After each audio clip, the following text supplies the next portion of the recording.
I thank everyone for coming out tonight. I'm Dean Vondran, the president of the Frankfort Chamber of Commerce. Events like this are important for our community, and the Chamber appreciates everyone's participation tonight by coming out and also sending in questions. We'd also like to thank all 6 candidates for taking time out of their busy schedule to join us and give their perspective. Can we have a nice round of applause for all 6 candidates?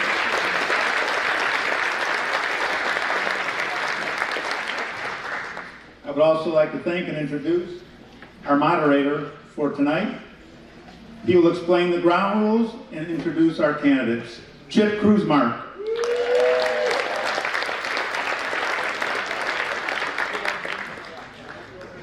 Here we go, Dean.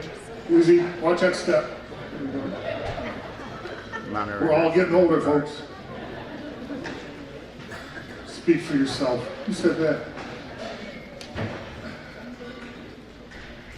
There are not a lot of huge ground rules for tonight, other than everybody be respectful. Both them, and I'm not worried about that, and yourselves, and I'm not worried about that either. Most of the questions will have a 2-minute allotted time for each candidate to answer. There'll be a couple of yes or no questions, which is pretty much just looking for a yes or no. I understand not everything in the world is black and white, but if you could do that, we would certainly appreciate it. It says here in the program, I am the expertly guiding tonight's event. It should have said I'm expected to guide tonight's event. Not necessarily expertly, but we'll do our best, and I think we'll be fine. The other thing, if you have one of these, and you probably already do, there's some bios in here. Each person will have a 3-minute opening to make their comments, but there may be some things in the bio that you want to look at as well. What else have we got here? Oh, somebody had a great idea, and I'm not going to say who it was, but whenever somebody mentions the word Frankfort, drink! No, that's a terrible idea. Why would anybody want to do something like that? Alrighty. So again, thank all of you for being here. Thank you for being here. We're going to get right into it here. Start with our opening comments. Keith, you're on the end. I believe you get to start tonight with your 3-minute opening. All right, Chip, thank you so much. And Dean, we want to thank you also for the introduction. I'd like to start by thanking the leadership of the Chamber for hosting tonight's event, and all of you for attending. It's very important. It's been an honor to serve as the mayor of the village of Frankfort for the past 4 years, and I'd be privileged to continue to serve and finish the work that the administration and the village board has started. Elections matter, and local elections matter even more because they directly affect our daily lives, and here's why. Who you elect will influence decisions on local taxes, public safety, zoning, and infrastructure. They control Frankfort's multi-million-dollar budget, and how that money is spent directly impacts our quality of life. And finally, they will decide which issues should take priority. Should we focus on road repairs, public safety, or affordable housing? Your choice in this election should reflect your values and your priorities. I have one of the best jobs in the Southland. Serving as Frankfort's mayor has been very fulfilling, and I have been involved with the village of Frankfort since 2007. Over the years, I've served in various leadership roles, from the Chamber of Commerce presidency, to village clerk, to trustee, and now mayor. I am deeply connected with this community and its needs. As mayor, I work with regional leaders to advocate for Frankfort, serving on the Will County Children's Advocacy Board, the Will County Governmental League, and the Metropolitan Mayor's Caucus, amongst others. My top priority has always been working in the best interest of Frankfort. When I ran 4 years ago, I focused on 4 key areas: public safety, infrastructure, economic development, social and cultural vibrancy. With the support of the village board and the staff, we've made significant progress in all of those areas. I'm proud of the results we've achieved, but none of it would be possible without our dedicated team. And just a real quick highlight of some of the accomplishments. In public safety, we've hired more police officers, we are fully staffed, we've added flock license plate readers, implemented Everbridge emergency notification system, and after a long hiatus, we've relaunched the K-9 program to strengthen community relations. Since 2021, we've completed the Frankfort Road extension, a major part of our comprehensive plan through the year 2040. We've reconstructed 38 miles of deteriorating road, replaced 11,000 feet of water main, and developed 2 new parking lots in downtown Frankfort. We've kept taxes low, lowered the 2024 tax rate. Your village portion of the property tax is 4% of your bill. We've exceeded sales tax revenue and improved transparency in government operations. Well, I got 15 seconds. Okay. We've also welcomed 130 new business licenses since 2021, 130. And expanded community events. We brought back a bunch of events, outdoor dining, and I guess that's going to be it. Thank you, Chip. You bet. Again, if you hear the bell, that means you got about 15 seconds to wrap up. I should have mentioned that earlier. Todd? Thank you, Chip. Again, thanks to everyone for showing up this evening. It's a great turnout. I really appreciate it. My story is a little more simpler than, this political environment. I moved here in 1994. I'm a 30-year resident of Frankfort. I'm married to a wonderful woman named Cindy. We have 3 children in the community, Evan, Brittany, and Alex, who went through all the school systems here in the Lakeway area. When I first got here in 1994, I looked around and saw Frankfort as a blank canvas. I really did. The Jewel just got built. There was a Burger King. There was a McDonald's. There was no subdivisions out here to the south of Route 30, and it was a blank canvas. And I looked at it and I said to myself, wow, this is going to be something. It could be a premier community, but it's going to need protective leaders on that to get us to the point where it's protected against what it could be. At that time, actually, vinyl siding was an approved use. And so I ran for office, and in 1991, I got elected. 2001. I got elected. And at that time, I was a trustee for 14 years, re-elected 4 different times. I served under Ray Rossi for 4 years. I served under Jim Holland for 10 years. And I learned a tremendous amount from those individuals. I was also blessed to work with many very talented trustees, and Mike Stevens, Kevin Egan, Cindy Heath, Dick Trevarthen, just to name a few. And we all put our shoulders together. We all had a common goal, that we were going to make Frankfort the best it can be.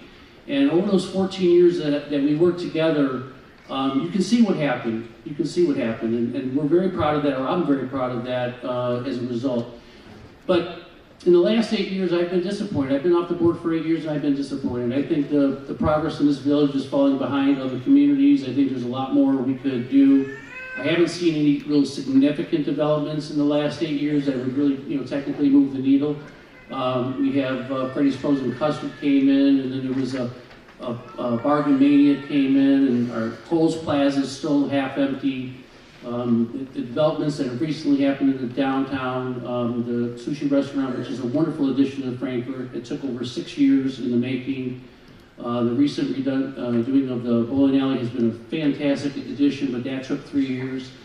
And, I look at development and I look at the citizens around here, and I say to myself, personally, selfishly, I want more. I want the things that I think this community deserves to have as a premier community. And I want to fight for it. So, here I am in 2025, picking up the gavel again and saying, hey, I want to be a trustee because, I have the experience, I have the leadership, I have a proven track record of what I've accomplished in the time I served. And I want to get back at it. And I have the energy. I'm thrilled to give it an opportunity. If I can get your vote, your support, I will fulfill the goals that I set for you. Thank you. Thank you, Todd. Do I get dock time because he went over? I give you an extra 10 seconds. You yield back? Okay. Too much of that, lady. Go right ahead.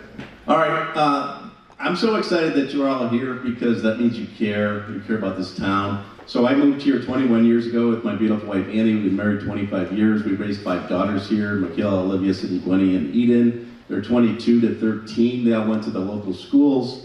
What makes, I heard great things about Frankfort when I moved here. My dad actually encouraged me to move here. And what makes it really special, though, is the people. And I didn't realize that before I came here, but after living here for a while, it really, for me and my family, the people that live here in Frankfort, they really care about each other, they love each other, they love the community, and that's what makes the place very special, and it's something that we shouldn't take for granted. I'm a fourth generation owner of my family's nearly 100-year-old family business, Ozinga. I have 5 brothers and 1 cousin. We're all, full-time in the business as well, which is a bit of a miracle. In order for a company to survive nearly 100 years, it's a very rare thing. And what we've done and done a lot of research over time is any successful organization that can survive, you have to have a foundation of trust. And that's sort of the basis of making it work. Without that, it can fail pretty quickly. And one of the keys in family business or government in general is one of the things that can kill that trust is lack of transparency. And one of my biggest concerns in family business is to talk about being very transparent to make sure that we don't break down trust. So one of my biggest concerns about Frankfort is I feel like, no pun intended, but the foundation of trust is cracking. There is a lack of transparency here. And that's really the main reason why I'm running is to bring that back, to sort of heal the divisiveness that's been going on because of the lack of trust and communication that's been going on. And, I know a thing or two about repairing cracks in a foundation, so I would like to do that and spend time doing that. I look forward to working with you all. I'm excited about Frankfort's future. I love this town. I love the people of this town more than anything. And so just looking forward to it. And if I have the honor of serving as your next mayor, I will work very hard. I already said publicly I won't accept a salary, I'll donate it, and I will not accept a single contribution dollar from anybody if elected mayor. I don't want to take any money to sway any kind of my decision at all. So thank you for the time.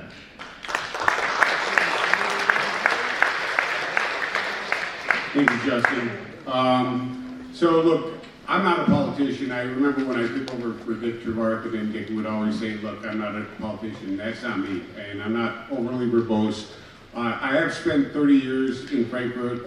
Like Todd, we've raised 3 kids. My wife and I, they've gone through the Frankfort School District, Lakeway School District. They benefited from the Park District. I got involved with the village probably 10 years ago when I was encouraged to get on the plan commission. Really didn't want to do it, but it was one of the most rewarding things I've done. I then moved into the clerk position, and then when unfortunately Dick Trevarthen had to step down for medical issues, I stepped into his position. I was appointed to trustee, and then was reelected 4 years ago. I have to disagree with Mr. Borgman as far as the progress we've made over the last 8 years. I think under Jim Holland, we made some great progress. Over the last 4 years, if you look around town and look at some of the progress we've made, you've got Senso Sushi, you've got Rustic Need, you've got Nautical Bowls, the Loft open, there's flower shops open, we've got Chick-fil-A coming in, Planet Fitness. I think that we've issued 130 new business licenses since 2021. So to say that we're not moving forward, I don't think that's a fair statement. What you get from me is what you see. Look, I'm a straightforward guy. I'm not a politician. I'm not overly verbose. I tend to be succinct. And given that, I'll probably pass it over to Mr. Rossi right now. But I look forward to your vote and hope that I have the opportunity to serve you over the next 4 years. Thank you. Thanks, Dean. Okay, I'd like to start first by doing the important part and thanking the Chamber for sponsoring this and our CD&D for giving us these beautiful facilities to use tonight. I reflected on running for re-election. I debated whether I should continue my journey as a trustee. After thinking about it, I realized I still find joy in what I do and the work I do with the village. I don't view the 200-plus page meeting packets as a chore, but rather as a learning experience. I am committed to assuring that this board stays together and continues on the positive path that we are building. I'll also highlight a few of the things that have been going on in the village, because it seems to be an impression that things aren't going on, but I really believe they are. Some of them have already been talked by Jean and by Mayor Ogle, but we are doing an overhaul of our water supply system so we can meet the growing demands of our community. We do have the new development downtown, which Jean talked about. We are seeing increased interest from businesses, which is really encouraging for me, to try to fill some of these, the larger vacant buildings we currently have in town. We also have a potential for a new high-end steakhouse coming in, which would really be nice for our community and which will give us more local dining options. There has been some talk about builders not being interested in our village, which I really do not agree with at all. And I'd like people to understand that we have 5 new housing developments in the village that are either under construction or in their final stages of approval for construction. I want to also emphasize that the village board and staff are always available to answer questions. Please don't hesitate to reach out to us if you'd like accurate, up-to-date information on the developments in our great village. Thank you for your support and taking time to engage in this conversation. I look forward to continuing our work together to make this community even better. Thank you.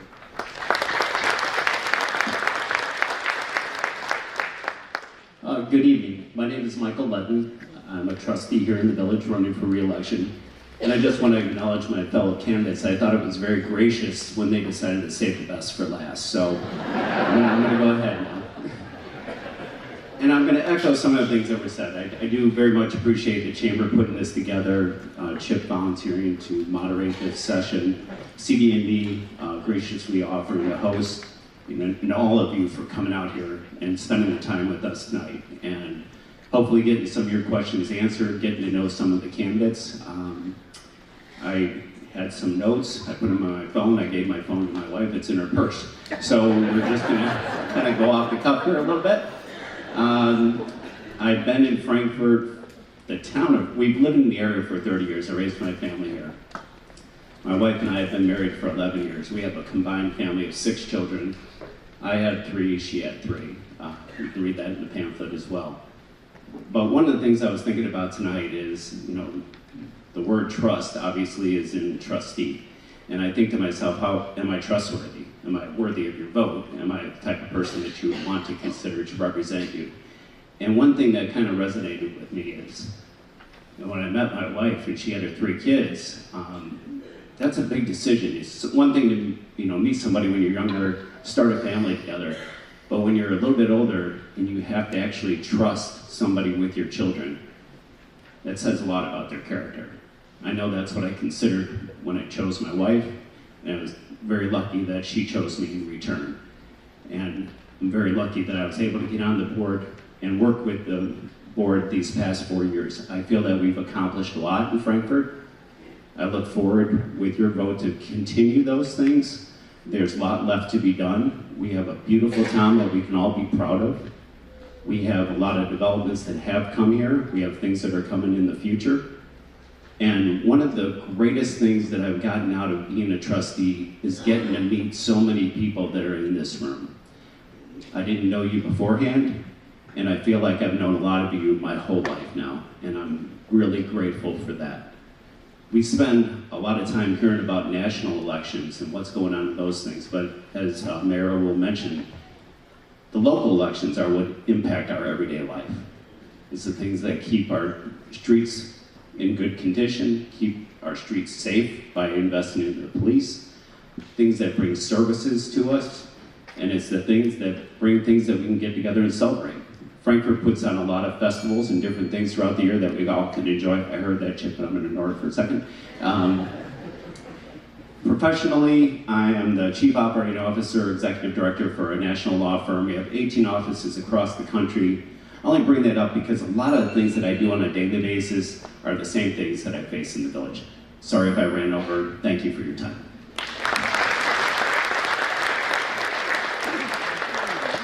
Thank you all very much. What we're going to do is we go through our questions. You'll have 2 minutes to answer the question, and we're going to go down the row so each person gets to start a question fresh, and then the next person will add their comments about how they feel, what their response would be to the particular question. We had a lot of questions to go through. We tried to be very thoughtful. There were a few wild hairs in there, but we tried to be thoughtful about combining some to get as much information back to you, the voters, as possible. In the interest of getting as many answered, I would ask you to hold off on applause so that we can move through this quickly and hopefully provide you all with the most information possible. So, since Keith started with his opener, Todd will start with the first question, First question for this evening is, in 2000, the residents of Frankfort voted against a referendum on Lake Michigan water.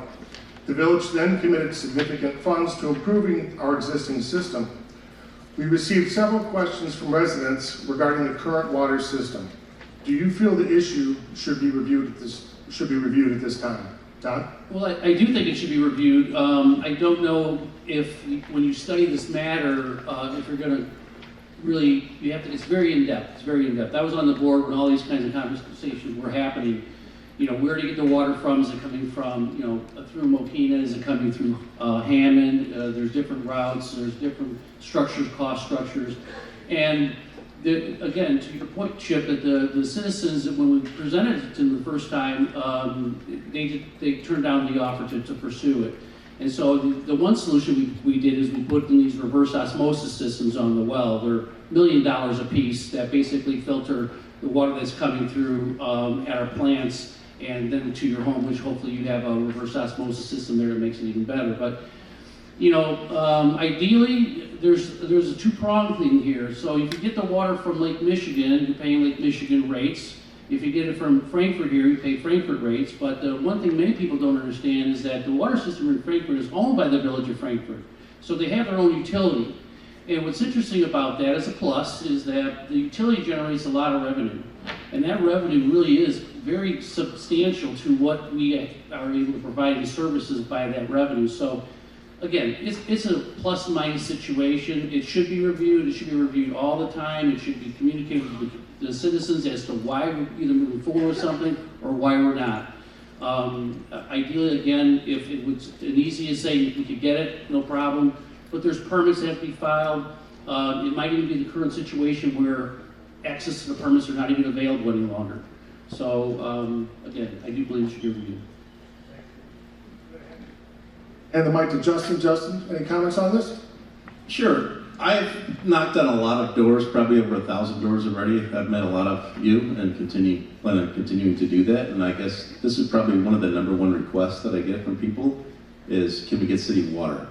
And I'm not, I don't have the years of service that these guys do to know enough about it, but I'm certainly not opposed to going through that exercise and seeing if it is possible and being very transparent about what the costs were and if it could be done in the first place. But yeah, I have no problem with that at all. I'd have to go to some kind of referendum. But one thing I do know is that it'd be significantly more expensive with water restrictions and other stuff. I personally don't mind the Frankfort water, but you know, that's just my opinion, but I know a lot of you do. I'm not, you know, a lot of the requests I get is it messes up my hair, so maybe that's why I don't mind it. I don't know. That's about all I have to say. Thanks, Justin. So as far as the city water, I hear that quite a bit. We do review it every time it's viable. Anytime that somebody's bringing in city water, we do look at that. I think that the current estimate, just to bring our infrastructure up to have city water, is about $100 million. So that's a cost before we ever get it.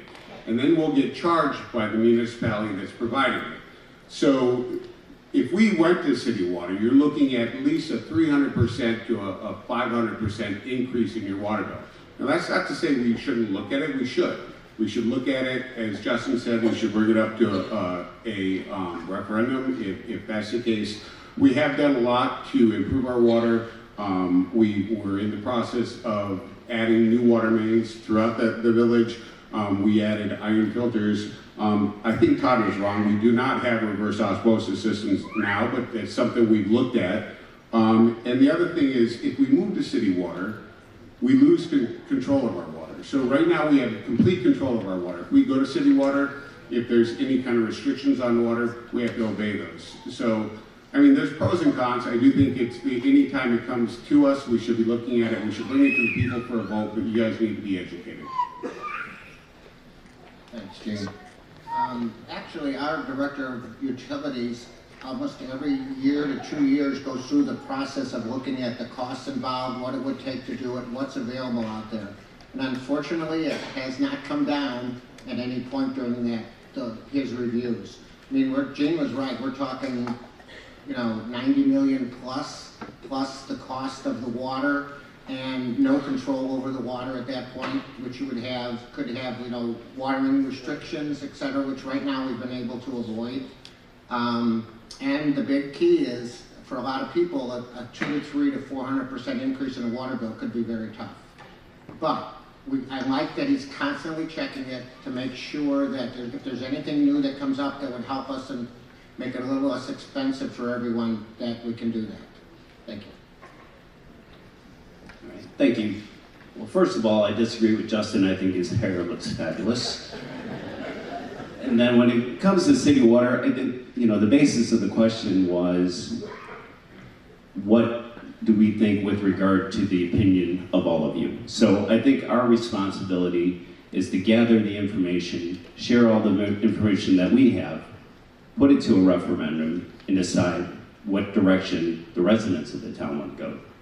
Because I was reading an article in the Tribune not too long ago. It was actually from 2 years ago, but I saw it recently when we were kind of talking about the water stuff. It was going around and talking to people as we were getting the word out about the campaign, and people were bringing up city water. And it was about New Lenox and what it cost them to run the pipe out to connect for them.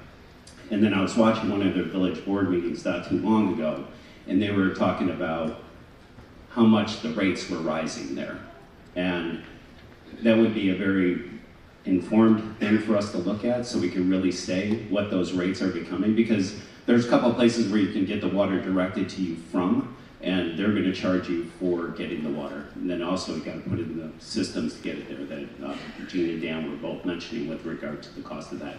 So there's a lot of things that are surrounding it, but the main question is, what's our role? So our role is to gather that information, share all of it with you, and then you make an informed decision of what you want the village to pursue. So I would be very in favor of doing that.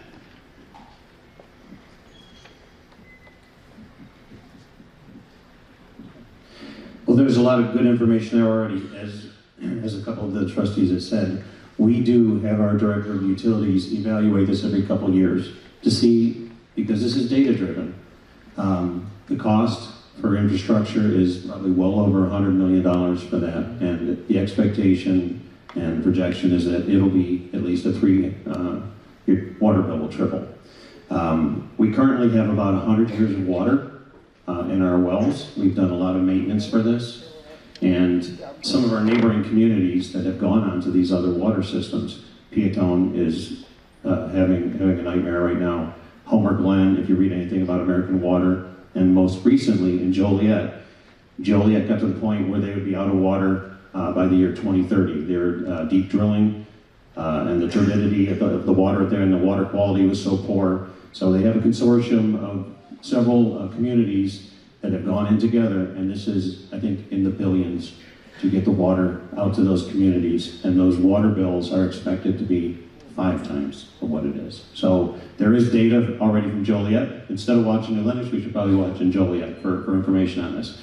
But when we do get this information, we look at it. Our utility director usually evaluates it and goes, you know, they give us qualified, and our engineers will give us qualified, educated things. To share it with the public is not a problem, but you should know what it is. And if we went to a referendum, and that whole process of a referendum is there, but we do talk about these in our open meetings, and that all of our packets are online. All of our packets for our committees and everything else are online on our village website. I put those on within a month of becoming mayor, as well as the videos. Everything that we see, you have access to all the time too. So thank you. Thank you all very much. As information, this Joliet consortium is 6 communities. They're starting in 2025. This year, it's a 5-year project, and the last budget is $1.45 billion to run 66 miles of 60-inch pipe. It's not a small endeavor, but something we need to always keep in mind. Thank you all very much. This is, we're going to do an easy one here. This is going to be a yes or no. Justin will be the first one to answer this, so you're on the bubble here. Please respond yes or no to this question. Do you support video gaming in Frankfort? No. No. No. No. need to have background music while the mic gets passed. I'm going to say no, and on top of that, when I talk to the residents, they say, we don't want it in Frankfort, we think it cheapens our community, you can get it anywhere else, and we don't need it. No. It is at the what is it, the Gas veteran- station? At the VFW, correct, thank you. Oh, okay. It is at the VFW in Frankfurt, in case you really haven't. Well, I think they're outside of our boundary though, are they still unincorporated? Tell you what, we'll come back towards the end, I'll jot that down. Another question, so we'll start with Gene, this is also yes or no. Do you support the establishment of dispensaries? Not in Frankfurt. There are plenty around in the area, we can keep them out of Frankfurt, I would prefer that. I'll just say no.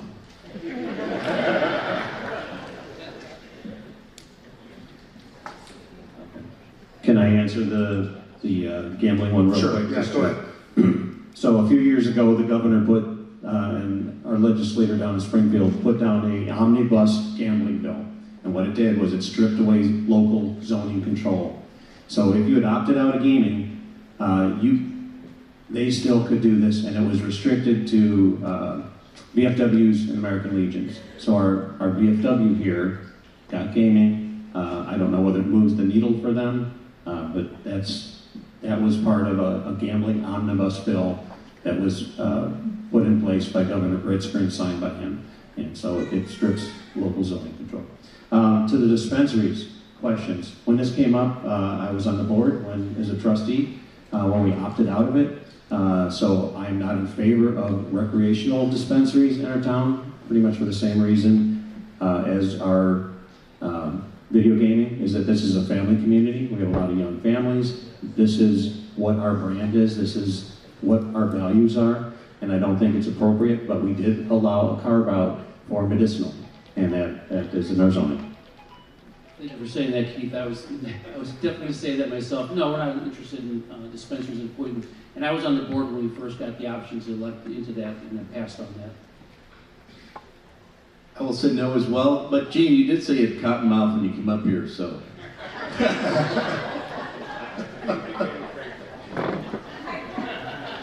All right, are we up to Dan for starting this one? So Dan, you get to lead off this answer. At present, only the village board meetings are accessible for viewing in a video format online. Would you be in favor of recording other committee meetings to enhance transparency and foster public trust? The biggest one I think of right off the bat is the Plan Commission, but there might be others. Yeah, right now, everything is recorded board-wise except the committee of the whole. It's obvious it's still an open meeting. We do get people come in and listen. All the packets are on the agenda and are on the website, so you can see everything going on. You can come in and put your input in. And I would like to keep it as the two board meetings being open and the committee of the whole still being open but not video. I would be in favor of broadcasting the committee of the whole meeting, recording it, put it out on YouTube as we do the board meetings. That'll probably get 8 views as well. But you know, when we talk about transparency, it's important to be transparent in every way and put those things out there. I think it's the good thing about the committee of the whole meeting. It's more interactive. It's more conversational. The board meetings are pretty rote. There's not a lot that goes on other than going through the agenda and reading the items that are on there, where I think the committee of the whole meeting can really gather more insight into why the board is going in the direction that they are. When it comes to the Plan Commission, I think I'm a little less sure, because I think with the Plan Commission, a lot of things are in the developmental stage, and it takes a lot of meetings before they get to a final product that eventually comes to the village board to be acted on. So I think the Plan Commission, they are open to the public, but I think recording might be a bit misleading if something really is early on in the process. So my position would be yes for the committee of the whole, but probably not yet on the Plan Commission.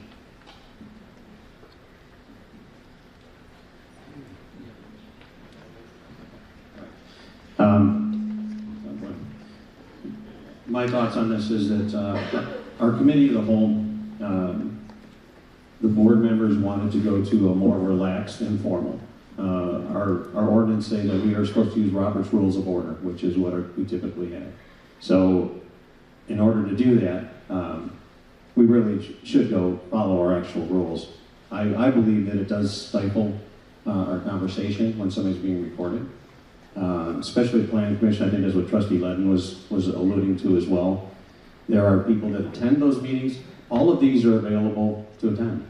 And the packets in full are available in advance. So you can look about everything that's going to be there. The 200, 300 pages that we go through are all there. Also, he mentioned that a lot of these conversations are in the developmental stage. Somebody will throw out an idea. Hey, do you guys want to talk about this particular thing? And the board goes, no. So we don't. It doesn't go anywhere. We have to also watch our time. We have staff there. And we have to prioritize what it is that we are discussing. You know, we could go off in the weeds and spend all kinds of times and not get our priority issues done. We have priorities. One of the biggest ones for the last 4 years was getting our roads repaired. So that is one of the areas. The transparency I don't think is an issue. People can come. You can record them if you'd like. Yeah, I'm really on the fence with that. But everything else is definitely recorded. Anything that makes a decision. Also, these committees are only advisory at this point. Thank you.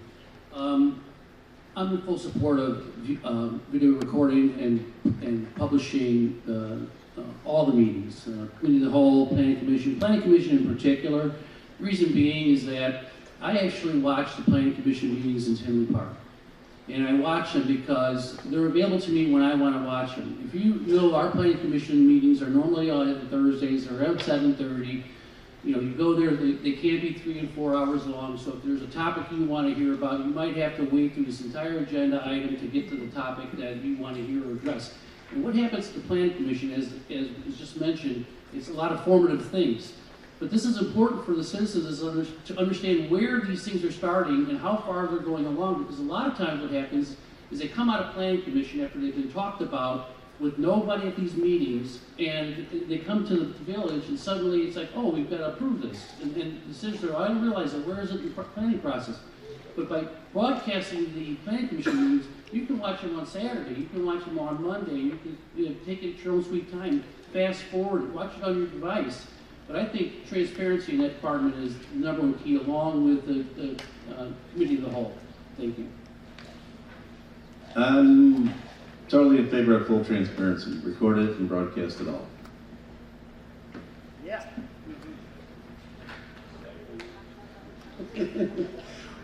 So, full transparency, when this came up to the committee of the whole and we talked about it, I was not in favor of it. And a lot of it is for what Mayor Ogle said. At the time, we had a new board, and there were a lot of things getting hashed out. Committee of the whole is really our working meeting. And I didn't feel like we need to disciple people because some people don't feel like speaking their mind when they're on camera. I would be open to revisiting that, but that's where I was at the time. And you know, I felt like for myself, there was a lot of heated conversations. I didn't necessarily want to be on camera for that. The meetings are open. Anybody can come to the meetings. There are minutes. The minutes are posted on the village website, so you can read the minutes. Again, I would be open for a conversation if people feel like they want to see the committee of the whole or one of the other meetings recorded. I would definitely be open to revisiting that. But you know, full transparency, that's where I was on the vote. So that's all I have.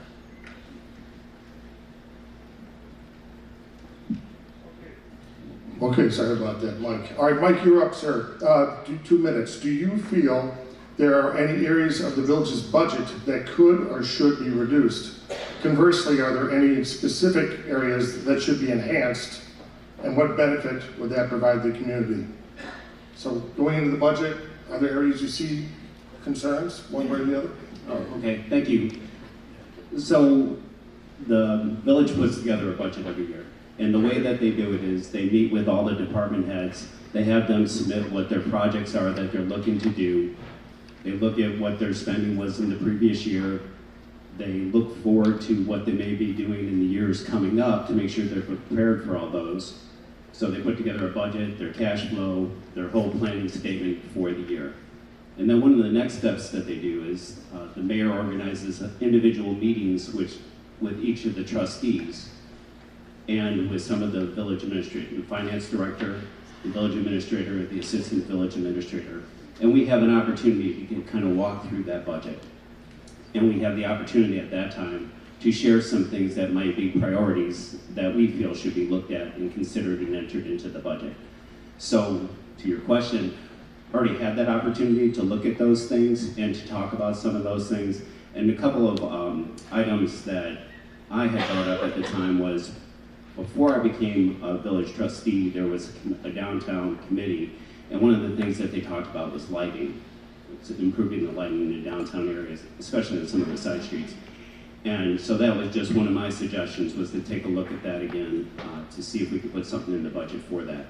We talked a lot about walkability of the village, because there are plans in place to put in some additional paths. So we talked about expanding those and what those may look at.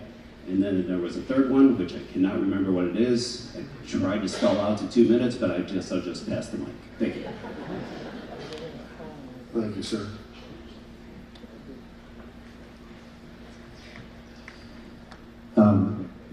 As Trustee Ledden was explaining too, we do have a pretty good process. Throughout the year, we gather input from residents, talking to people, and also our staff, what their needs are. They put together their preliminary budgets, and then we start to go over that. And then, like I said, we set up a meeting, myself and individual trustees with our finance director, our assistant village administrator, and the administrator. And then we start to go over what their priorities are. And we make sure that all of our priorities as a board are in alignment. And if there are things that are projects that you would like to see, we want to make sure that those get in. You know, Trustee Ledden brought up about the lighting. We have done incredible lighting upgrades in the downtown area of Frankfort. It's gorgeous at night. In the winter, it's amazing. It's spectacular. One of the big things for this year, we've gone after an ITAP grant, Illinois Trail grant, for the one missing link that we have there. It's about a mile-long section of trail. The path before was not able to be completed in that particular direction, so we had our engineers design a new one. We should know soon about this. It's a $2 million section of road. We have a grant application in, which would be 1.6 million of that would be covered in that, which obviously those are all our tax dollars. But the board, we also talked about this year, if we do not get the grant for some reason, which we fully expect that we will, if we don't get the grant, we have money that we've set aside to budget that we are going to complete that path and go forward. And also the overall master plan for the transportation biking, we are going to go through and update that because it's probably been 15, 20 years, and it's the time to do that. I think I answered that. So the budget, when I was on the board from 2001 to 2017, we balanced that budget every single year. In addition, we reduced the tax rate that you pay at the home level to the village of Frankfort. And one of the things I want to look at in the budget is I want to bring back what we call the tax rebate program. Back when I first started serving under Ray Rossi, we had a tax rebate program. And what would happen is if the village brought in enough surplus revenue, we would consider a rebate back to the citizens. It wasn't a lot of money. It would amount to maybe 300 or 200 or 400, depending on your yourselves, but it meant a lot. I think it meant a lot to the community to know that we care. You know, that we're trying, all these taxes are ridiculous, we all know that, but at this time, we're just trying to throw something back where we can. And when you look at, in 2017, after I got off the board, they raised taxes here in the village of Frankfort. They raised the sales tax, they raised a bunch of other excise taxes, and the result of that has been that the village's coffers are pretty flush. They're pretty flush. Unfortunately, they are, because the roads are getting done and some of these other infrastructure things that are being mentioned are important to do also. We can't ignore those. But I think we have an obligation to the citizens that if the revenues exceed a certain point, you just can't hoard cash. It's not right. It can be considered just wrong. And so I think that at a certain point there might be a threshold where the village accumulates enough cash where they can justify doing a tax rebate program. It might sound crazy. It might sound crazy, but it's doable. New Lennox does a 100% tax rebate program. Thank you. Thanks, Todd. I don't know if you know, but Village of Frankfort is sitting on roughly, what, 45 million in cash, is that correct? 40, so 40 million in cash, and growing. They're running a surplus every year. Meanwhile, we're not running a surplus? Okay. So my thoughts are, a lot of the bills keep going up, like the water bill. I don't know if it's trying to reflect other city water bills with Lake Michigan water, but my thought is, if we're sitting on that much money, we're not running a hedge fund. I agree with Todd that some of that should be returned back to the residents or used in a proper way. And I think there's a lot of ways we could do that. I think we also spend a lot of money that we shouldn't be.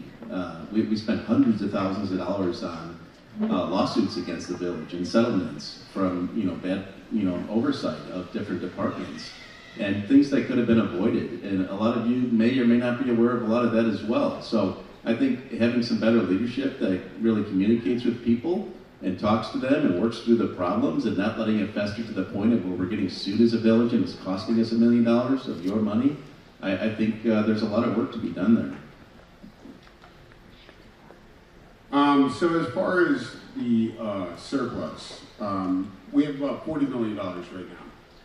20 million of that is restricted to the utility department. And then another 25% of that we are obligated to keep in reserves. So the balance of that we actually have allocated. So we're actively redoing our streets, we're redoing our water mains. We're not sitting on cash. And as far as the taxes are concerned, yeah, our taxes are higher, but the village makes up about 4% of your tax bill. So if you've got a $10,000 tax bill, you're paying $400 to the village. And that takes care of our police department, our police pension, and keeping the lights on. That's redoing all our roads, our water mains, and everything else. So as far as Noletics, I don't want to be Noletics, I don't know about that coming. But yeah, I mean, I don't think that, I even lost track of the question. Completely understandable. Do you feel that there are any areas of the village's budget that could or should be reduced? And then conversely, so look, I mean, Trustee Ledden and Mayor Ogle explained the process pretty well. We do go through the budget every year. They sit down with us, they ask us what we want to see, and we address that. And I think the big things are that, you guys have new water mains, we're redoing your roads. People are always coming up to me saying, hey, when are you gonna redo my roads? We go through, we rate the roads every year, we hit the worst ones first. Water mains are failing all over the place, and we can't do that overnight, but there's an active project to redo all the water mains. So, I think we're doing a good job. Thanks, Gene. Gene is exactly right on the 40 million. The way he explained it is exactly how it works. It's not money sitting there that we don't know what to do with. It's all laid out, it's all planned out. The other thing is, and I'll go back and do my homework tomorrow, I'm not aware of any major $1 million lawsuits in the last 3 or 4 years we've had to settle as a village. So I'm not sure where that came from. And the process is good. We also have a finance director that has won awards every year for our budget and our finances for the last probably at least 15, 20 years. We've won those awards. So at some point we must be doing something. Very good, thank you. I'm going to pass the mic down. I think, Mike, you started that one, I right? thought of my third thing. What's that? I thought of my third thing. Who would have thought this on a mic? All right, Keith, you get the next question, sir. Okay. The village board receives support from various citizen committees and commissions that provide recommendations on issues presented for the board's consideration. However, there's been a reduction in the number of resident committees. Do you support the idea of reinstating or introducing new committees? Okay. Real quick, I just want to say, if we had a surplus, we'd be rebating it. We don't. It's all in our capital budget and it's already planned out. As far as the citizen committees, very few, almost none of the communities around us have these advisory cities. You are an elected official. You are elected to represent the people of the town, not to hide behind a committee. Now, we do have some citizens committees that are in place and still remain in place. A finance committee, we have the plan commission, which is all citizens. We have a police commission board, which is all citizens. We also have ad hoc committees. And the historic president, we have a couple members from our historic preservation commission that are here too. We do have them. Part of our issue, and we had the former trustee, Margaret Farina, who refused to take a position on the economic development committee in the past because it had been ineffective in all those years. So we looked to streamline our committees, take things directly to our committee of the whole, which is our working, some call them work sessions in other communities. That's what New Lenox does. That's the area that they work. Hash out those things there, streamline the process instead of having these extraneous ones. We also have ad hoc committees. We had a fantastic zip code day, 60423. We had the drone show, and everybody remember those things? That was a citizen ad hoc committee we put together. The Oktoberfest that just took place was also a citizen ad hoc committee that was put in place. We do take citizen input, but we've streamlined some of the process, and also we don't use these to hide behind committees and say, oh, well, these people said that we're going to do this. We're the elected officials. We have to take accountability for it too. So. Thank you. You know, the wonderful thing about government, especially when it comes to a budget, is that if you've got $50 million in the bank, I learned this as being on the board for so many years, is that you have to find a way to justify the expenditures. So you just create them. Well, we're going to spend $10 million on roads. We're going to spend $5 million on trucks. We're going to spend $3 million on this area, that area, so that the entire budget is eaten up. And it's a mathematical sort of an illusion. There is money there to be rebated. When it comes to the citizen committees, I served 14 years under, and 10 of them under Jim Holland, which I found to be the most transparent years I've ever experienced my entire life. In fact, Jim to me was a little bit too transparent. He was almost so transparent that I would even sometimes wonder, like, the risk of being that transparent. And he did it by bringing the citizens into everything. Everywhere he possibly could, he brought the citizens in. Yeah, it was a little bit more of a process, but that input's invaluable. And the village here currently has dismantled that. I know it's called Streamline now, but it's been dismantled, and we need that back.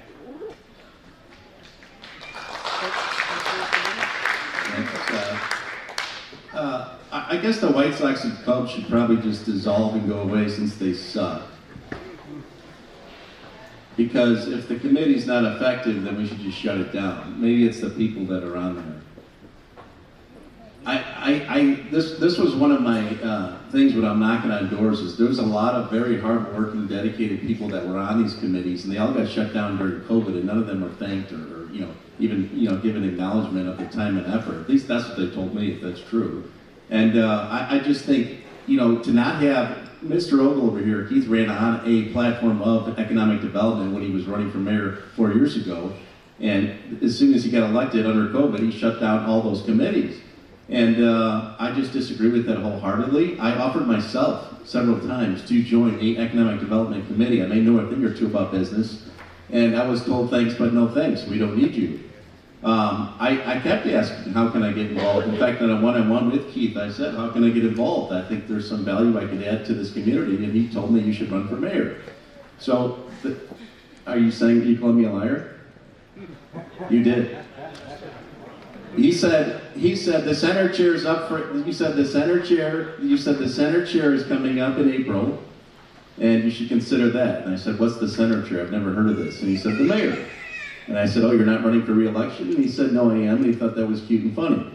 So I told him that that's exactly what I'll do, since they don't want me in any other part of this town to volunteer my time, so I decided to run for mayor. I think we need a lot more transparency. I think we need to bring a lot of the best people in our town, the best and brightest that have the best talents on a meritocracy to get involved. And I think the other towns around us are totally kicking our butt up and down the field, taking our best and brightest, like the Children's Museum. They're just cleaning our clock.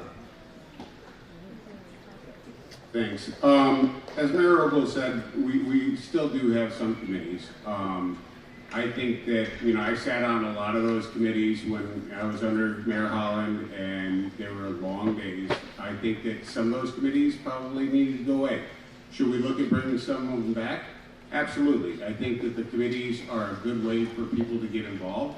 I think it's a good pipeline for people who want to get into local government, so it gives them a kind of a taste of what it's all about.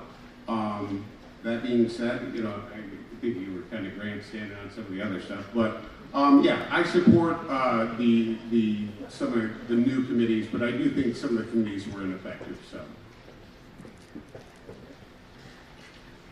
Obviously, if we have a committee that's necessary that could be beneficial to the operation of our village government, I would definitely be in favor of doing that. Anything that can get more information to us is excellent, but I'm certainly not going to sit here and say we don't have any, because when we definitely do.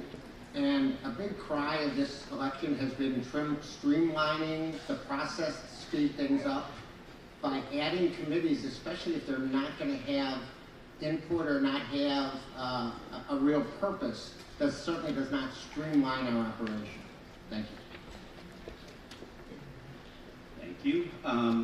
I would be in favor of bringing back more committees. I think, you know, I look down this table, I don't see a lot of diversity. So it would be good to get some opinions that are some opinions that we don't necessarily, we don't possess them. So it would make us more informed and let us be more effective at what we do. We're blessed to live in this town where there's a lot of people that have expertise in a lot of different areas. And I think if we structure it properly, we could develop committees that would really make the whole process better and would make us stronger and lead us all in the right direction. Thank you, Mike.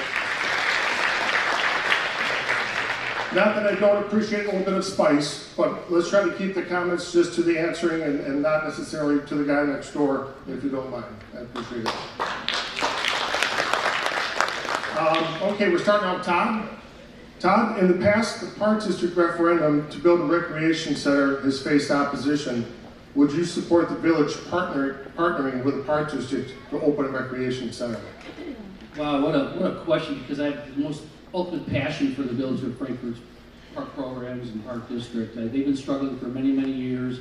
I put together a proposal when Ray Rossi was mayor to actually do a quasi kind of merger with the park district in order to try to fund them to help them get to the next level. That did not go through. Ever since, I've always been the same way. The biggest supporter of the park programs. I met with the head of the park district just recently here, and I told him, I said, if I get on the village board, I'm going to work towards everything I can do to channel resources, energy, cooperation, support, to get the parks the way they want. My kids went through the parks. We suffered through a lot of that stuff. Most of the stuff is all self-funded. The resources aren't there. Our tax rate at the park district level is half, maybe even 3/4 or a third of what other communities are. You see the amenities. I was talking to a client this morning, a friend colleague, and he said, you know, there's pickleball courts over there, there's pickleball courts over there. And again, going back to what I said originally, I'm not interested in waiting. This is a beautiful community. We need the things, the amenities, and make it premier and continue to make it premier. Or fight for that. And it's going to be at the park district level also. And so, if it's a community center, or if it's pickleball courts, or all the above, you will get my 100% dedication to achieving those things, to bring it to the level that it should be at. Because when you talk about sports, you ever hear of what's called a 5-tool player? That's a player that has all the skills. We're not there. We need to be a 5-tool town. And the park district is the only part of our toolbox that lacks. And I'll change that. All right. So I met with Gina Hassett, who I think is here. She's doing an absolutely phenomenal job along with the Park District Board. So thank you, Gina. Yeah.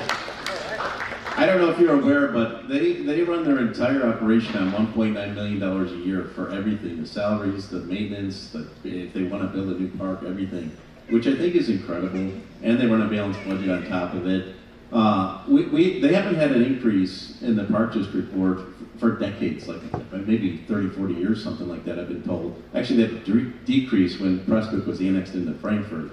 And just for reference, Frankfort Square has a 4x per person dollars that are brought into the Park District than the village of Frankfort. And there's something wrong with that situation. I think our Park District deserves to be treated a lot better. I think there's a lot more we could do with it. One of the biggest requests I get, in addition to city water when I'm out knocking on doors, is a new rec center. People would love to have a new rec center. A lot of folks go to the Oaks and Mokina and say, why can't we have something like that? So that's something that I would love to push forward. I think there's a lot of opportunity here to collaborate with the Park District and work together. When I've asked the leadership in the past, and hopefully this isn't spicy, but I was told it's not my problem. And I just disagree with it. I think we're serving the same residents, and I would love to work with the Park District and make some really cool things happen.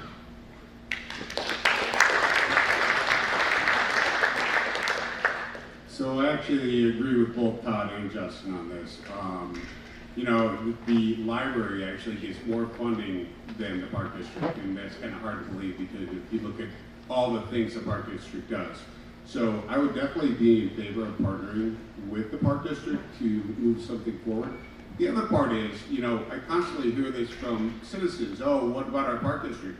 But when the Park District goes out to pass a referendum, nobody votes for it.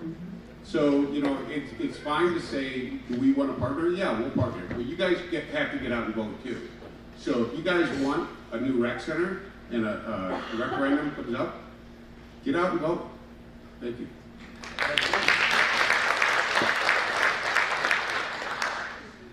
And I totally agree with actually both of them. It's important that we support our Park District. As a village, if they do a referendum, we have to go out there and help them get that referendum through. We need to support it. We need to get people to vote for it. If we want this stuff done, we have to work together on it. And I think we can do a little better job of doing that, and that's what I'd like to see us do in the future.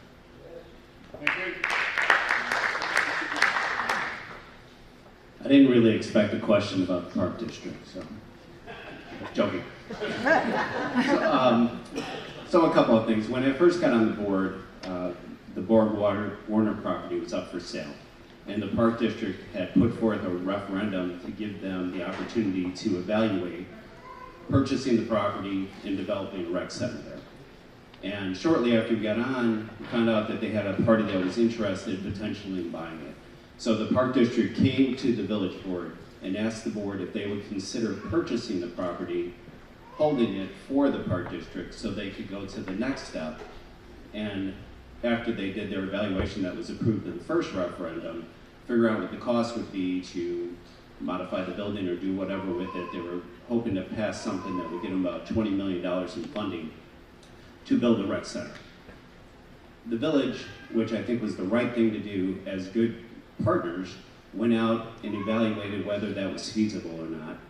And unfortunately, it wasn't feasible to buy it and hold it for the Park District in hopes that that referendum may pass.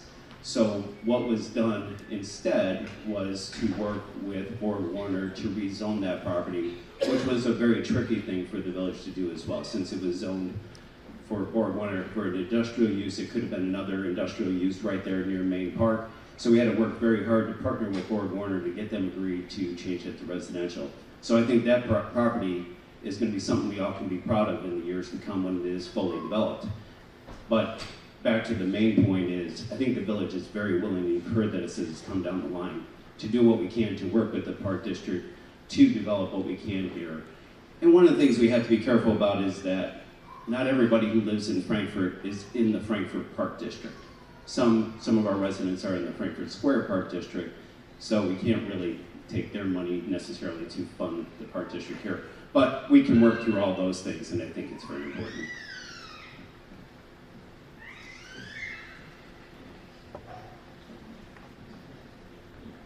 I think this goes back to Keith. Yeah, thanks. I think a lot of the things that have been said already are very important.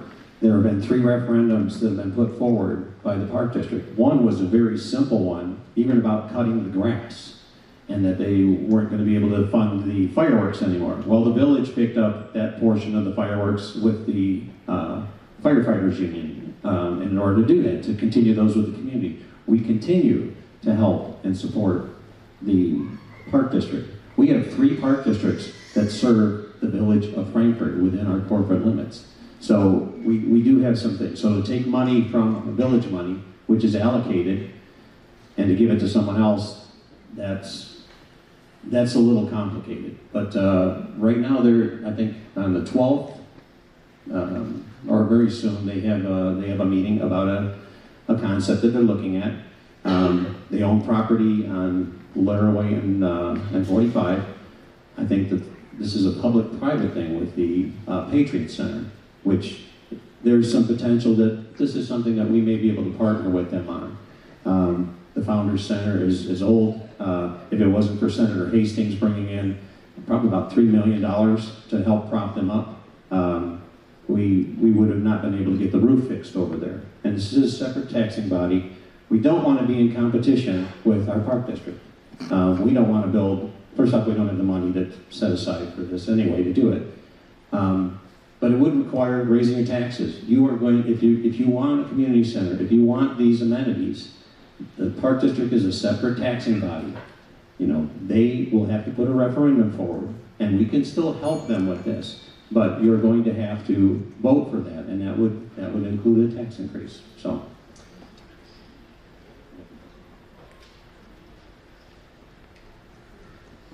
I believe the next question, we start with Justin, is that right? Justin, State Senator, just heard his name a minute ago, Hastings has allocated a $250,000 grant that may help preserve the existing water tower downtown, alongside with $60,000 contributed by the Frankfort Preservation Foundation. The village board has expressed its verbal support for moving forward with the project. How committed are you to ensuring its successful completion? I would say if the majority of folks want to do that, and I think that's important, I'm certainly supportive of that. I have not been involved in the process of, you know, how that grant was gotten and everything else, but, you know, from my position, I want to do whatever you all want to do. Like, if that's really important to the town, by all means, I'm not going to stop it or get in the way of it. I also think that, you know, with any decision, it shouldn't be a yes or no decision. I think, like, at least from my perspective in business, there's something that's proposed or, you know, put forward, and it's a yes or no, it's an up or down decision. And I think a good way to look at that in a different light is to say a this or that decision. Like, is that the best use of the money compared to what? You know, so there's just different ways to look at things. But, you know, I'm in favor of doing whatever you all want to do, whatever's important to the town. There is a long history with the water tower and the Preservation Society raising funding for that. And there is a place for that, and there's a long history of that. And I certainly don't want to get in the way of if that's really important to this town. So this is a topic that's been kicked down the road for I don't know how many years. Every administration, nobody wants to touch it. I kind of got criticized in one of the board meetings for bringing it up, and frankly, the water tower is an eyesore at this point. I think it's an icon, but we need to make a decision. Either we spend the money to paint it, or we tear it down. I agree with Justin, it should be your decision, but we have gotten money, which kind of helps on the burden. When Senator Hastings got that money for us, I think it helped us to say, yeah, maybe we should paint it. But ultimately, it's your decision, right? It's going to take tax dollars, or, you know, look, we have some grant money, but it is going to take tax dollars. We're going to have to spend money one way or the other. I think the cost to tear it down is pretty high right now. It's all lead paint on there, so they have to cover it, regardless whether they strip it or they tear it down. You know, when I look at Frankfort, when I see the granary, I see that water tower. I do think it's iconic, you know, and I think a lot of people agree. But ultimately, it's a citizen's decision. If you guys want to spend the money, we'll do it. I personally also think it's a landmark for our village. Everybody talks about it. You see it in pictures, you see it on diagrams, you see it in photos. I would like to see us restored, but I also would like, when it comes up for discussion at the boards, I would really like to see our residents get involved, come up and tell us what you'd like to see, give us some guidance so we could make the correct decision. Thank you. I guess the way I look at it is that, first of all, thank you to Senator Hastings for getting the money that went toward the preservation of the water tower. I can't say that without thinking of the movie with Michael J. Fox. But anyway, the differential between that and restoring it is really kind of the differential between not using the grant and taking it down. So we can get it, spend the same amount of money, restore it. But of course, that means years from now, we'll have to do that again. So I agree with fellow trustees and people up here that it is your decision. And I don't know how we get that information from you, the decision that you want to make, but that's something that we need to explore, because it's time to stop pushing this down the line and actually make a decision and move forward with it. And I do really appreciate that Historical Society raised the money for it as well. So I think we have a great opportunity to restore it back to what it was, or even better than what it was, and that it would be something that we have to maintain for some time.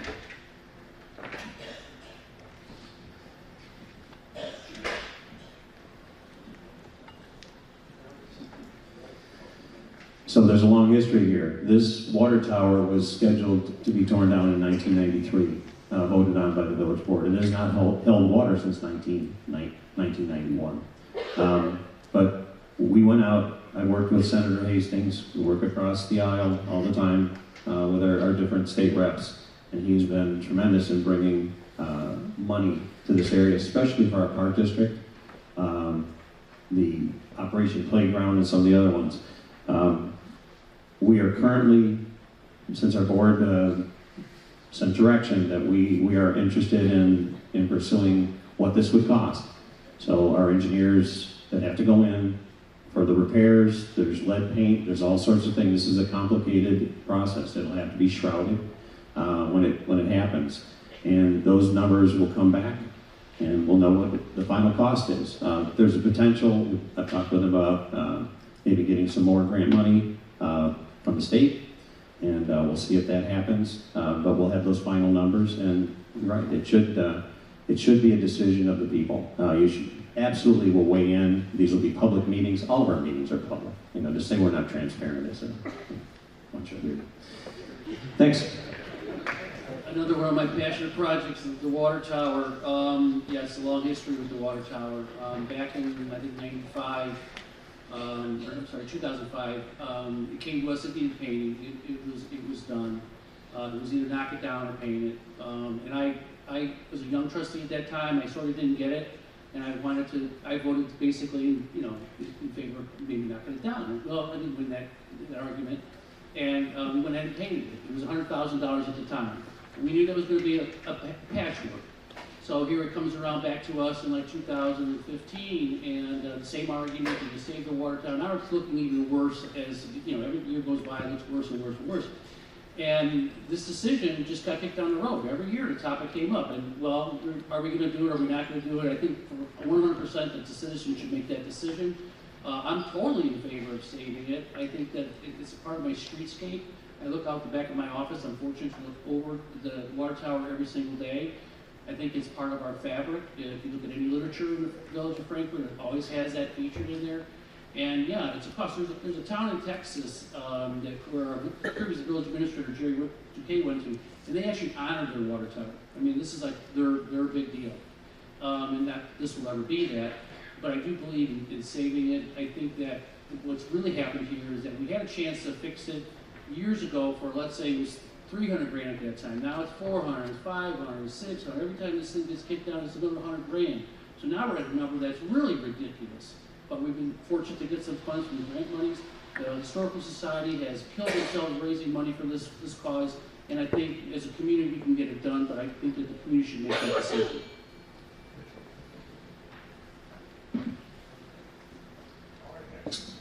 Pardon me. All right, next question starts with Gene. Gene, you got the mic? All right.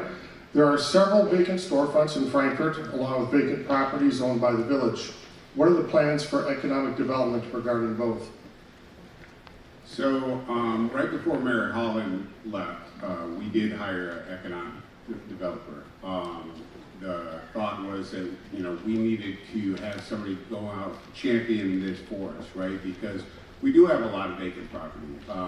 You know, I think Planet Fitness just came in, but that was, you know, vacant for a while. We had Bargain Mania, nobody wanted that.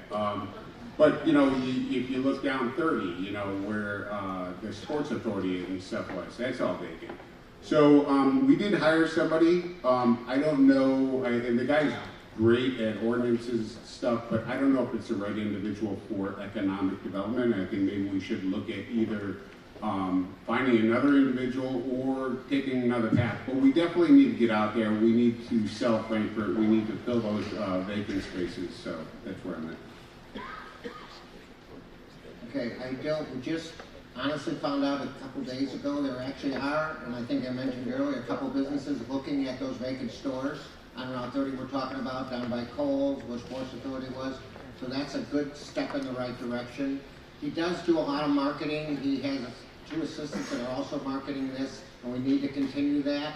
And I really believe once we get a couple of those stores filled again, it will be easier to fill the other stores in there, and that's what our goal is. So my third budget thing that I didn't remember before was to create some grants or some TIF money that would be used for development outside of downtown Frankfort, to focus on those areas that we need to fill in. So I think as a, we, as a board and boards before it, done a good job with the development in the downtown area, and now it's kind of time to look outside of that and see where there's some opportunities and encourage some businesses to come here. And as they mentioned earlier, there have been 130 business licenses that have been written over the last 4 years. And so there is growth. There are things that are happening. They are not all just downtown. They're in other places. As Trustee Rossi mentioned, that the area near Kohl's, there are some things that are actively going on there. So hopefully we'll see some good things in the not too distant future. But that's an area where we need to keep focus on and look for opportunities to develop there and grow there. And Chick-fil-A's coming, so that's good.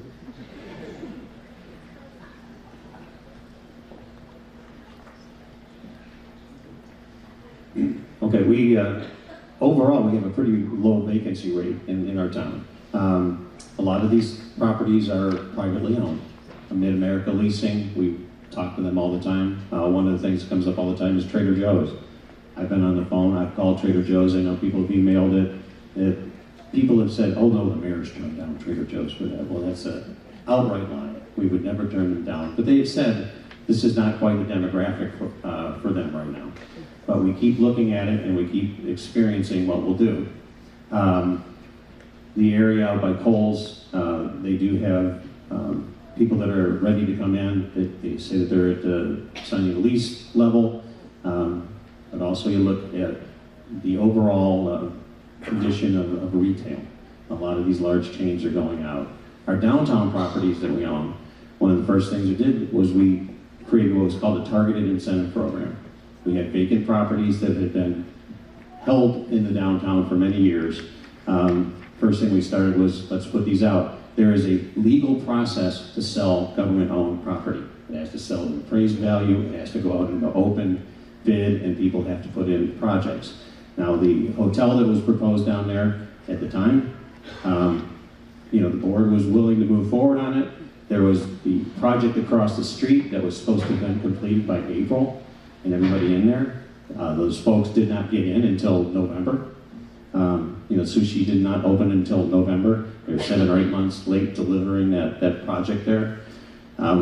We do have needs in the downtown where we want to be very careful on how we build it out. I think Todd has been very careful about that too, and it's very important. It's very charming, and it's something that is very special, and it's almost impossible to recreate, and if we screw it up, we're going to have a problem.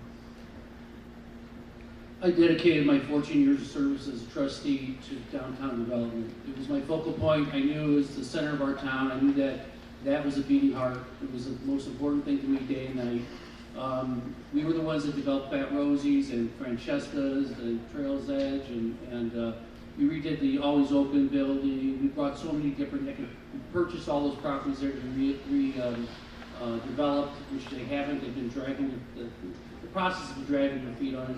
Milko was a project that could have brought 10,000 square feet of new retail to downtown. That got dragged along for 8 years, and suddenly it turns into a parking lot. But the development has been key to our success, and we need to build an additional 30,000 square feet of retail in downtown because it has to be complementary. We have a lot of nice restaurants, but we need more retail. And when it comes to development, things just don't happen. They don't fall out of the sky. You have to make them happen. You have to reach out. We used to go to the International Shopping Center Convention in Vegas where all the players are. And you build relationships with developers. You know who they are. You know where they're doing projects. And you go after them. And you have to be zealous in it. because everybody's trying to get it. Everyone's trying to offer an incentive. Mariano's, for instance, they were going to go to Mokina's dying to get them, and Lennox would give them a bunch of money, but we cut a good deal with them to get them in there, and it took a lot of work, a lot of dedication, but quality development is the only thing I'm interested in, and if it doesn't meet that bar, then we'll pass on it. I don't need another fast food restaurant in Frankfort. So again, we want something that stands out, make sure that we're a premier community. So this is the area that, I've probably spent the most time on in my career. I'm currently the Chief Business Development Officer for my family business. I don't know how much these guys get out and actually talk to the developers and builders that are trying to get things approved, but all the ones that I talk to, and I know a lot of them because they are my customers, they all say Frankfort's closed for business or nearly impossible to do business with, and they just go after easier spots like New Lennox or other surrounding villages. Just so you know, the process when a developer calls up and says, hey, I'm interested in XYZ in the village of Frankfort, he's put in touch with the economic development director, and he will give you 101 reasons why it's a bad idea to develop in Frankfort, and then he'll call each trustee individually and do a straw poll to get their opinion on what they think about your proposed project. And then after talking to each one, he will call you back and say, I just don't think there's support for your project in Frankfort. You should probably, reconsider it. And if you have the nerve or the patience or the wallet to take 5 or 6 or 7 years to finally get something developed in Frankfort, maybe after all that time and all that blocking and all that moving and redoing your plans over and over and over again and re-engineering the projects 5 and 6 and 7 times at a significant cost, you want to split one residential lot into 2, it's probably going to run you about $70,000 in engineering fees, which is an additional $35,000 per house. And these are all just, indirect taxes on every resident in this town. If you don't think those costs don't come back to you, you're mistaken. Every single house goes up in price, every single cup of coffee has to get charged more, on and on. Is that the end, or do I have another 5 seconds? Oh, 15. That's all I had, thank you.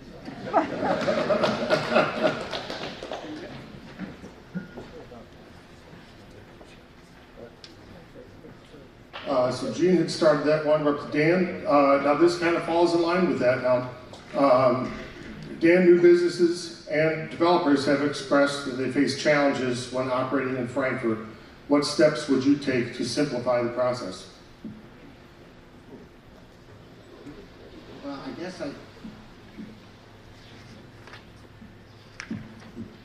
Working? Yeah. Yep, okay, thank you. I don't think the process is as bad as it's being portrayed. I think it does take a while, and actually, I can be honest, the first 2 years I was on the board, we had, all our trustees were 2 years or less pretty much in the village board. So it did take longer to get things done because we were all learning as we went. The last year or two, I think it's improved much. We've got new businesses, we've got construction, we got a new building downtown, we got Chick-fil-A, we got other businesses like that. Can it improve? Absolutely. And we're trying to improve as we go along. But I don't think it's as critically bad as it's being portrayed.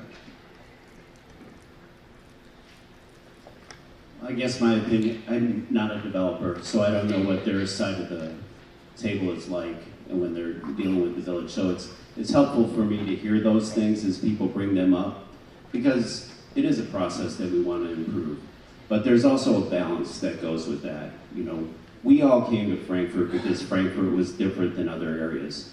And part of keeping something different is keeping the standards in place. The things that we enjoy, the things that we don't even realize probably on a day-to-day basis that we enjoy about living in Frankfort.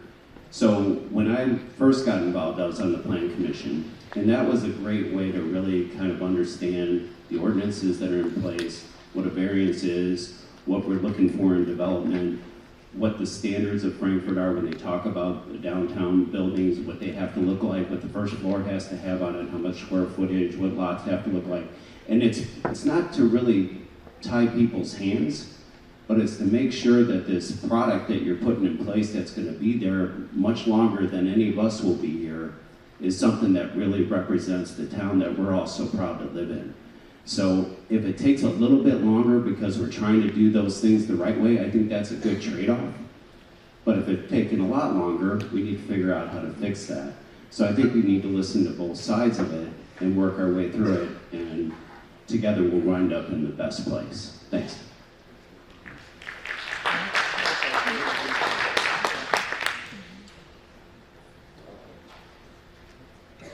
I think as Trustee Levin has mentioned too, one of the things that Frankfort is known for is the quality of our development. And what we look for is quality and longevity. That this project is going to be here long past the time that we're here. Our plan commission is tough, and it always has been. The previous administration had a reputation as a no development position. I think we're open for development. The first things that I said to people was 3 things I was looking for from the developers. One was come in through the front door. Don't try to sideway this through somebody. Follow the rules, number 2. And number 3 was bring your A game. And what we found and what we track is that there are large gaps in the time when somebody will come and say, we want to do this project. We won't hear back from them for 3 months, and they'll say, okay, can I get on the agenda? Well, you don't have your engineering work in yet. Okay, well, yeah. So we do track on those things. We try to make sure from our end that we're moving forward. Chick-fil-A came in, didn't ask for any incentives. That project is moving, they'll be done in a few weeks. Other developers we get, and we have issues. We are not going to lower our standards here in Frankfort. And that's been consistent for the last, couple decades. And we have plan commissioners here, and I think that's important for all of you too. We keep a standard here. There's a reason people want to come to Frankfort. There's no shortage of people that want to move here. There's no shortage of people that want to build here. But of course, when we're saying Frankfort's here, they're like, oh yeah, we want to be here because of that, but we're going to try to bring you this. And you go, no, this is what we're going to insist on. Frankfort is a great place. It's thriving, and it's one of the premier places that people want to move. One of the first things I started on when I became a trustee is quality. We were a blank canvas, as I said in the opening comments. And quality's been always sort of our beacon that we followed, and it's worked out very well for us because we build on it. Quality builds on quality.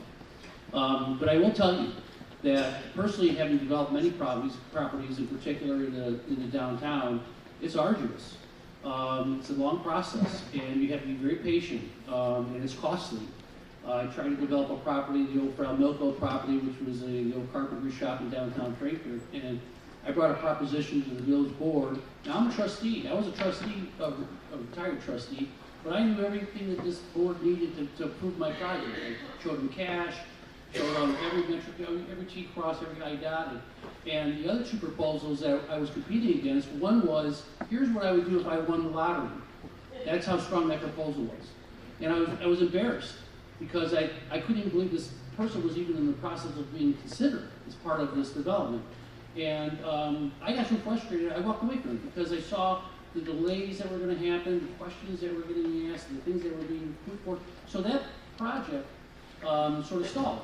And then another developer came forward to do another project on the same kind of credentials and strength, and that got turned down without even going through any kind of committee. It got turned down and they were told, well, we're just going to make a parking lot out of it, which they did. So these kinds of things are not what I believe in development. I think it is a process of quality is important, but there's a lot of things out there that we can be doing better at, for sure. Yeah, I feel very strongly about this because I have talked to so many developers and even homeowners that are wanting to tear down a house and rebuild a new one. It takes a long, long time, and you have to jump through numerous hoops. There's been comments made from this group up here that we're not Hinsdale, we're not Port Ridge, we're not Naperville, we'll never be that. But yet, if you want to build a new home in Frankfort, A, there's not many builders that are building homes in Frankfort, and 2, the ones that are, the higher end home builders, they're saying minimum $1.2 million if you want to sign up to build a home with us. And you're going to take on a $30,000 tax bill to join that house. Now, when I go around knocking on doors, one of the top 3 questions as well is, my kids can't afford to live here when they get older. The senior folks can't afford to downsize. They're stuck in their big homes, and to trade laterally to a similar priced unit that costs, maybe 2 to 3 times in the tax bill for the real estate taxes. That's not really a good trade for them. So there's not a lot of options to either downsize or, my oldest is getting married in September, and she's looking in Lockport, she's looking in Peatone, she was looking in Mokina, she's looking everywhere but Frankfort. She can't afford to live here. There's not much in the way of housing, and it's very difficult to get anything approved. And it is not a transparent process at all. I mean, I've experienced it myself.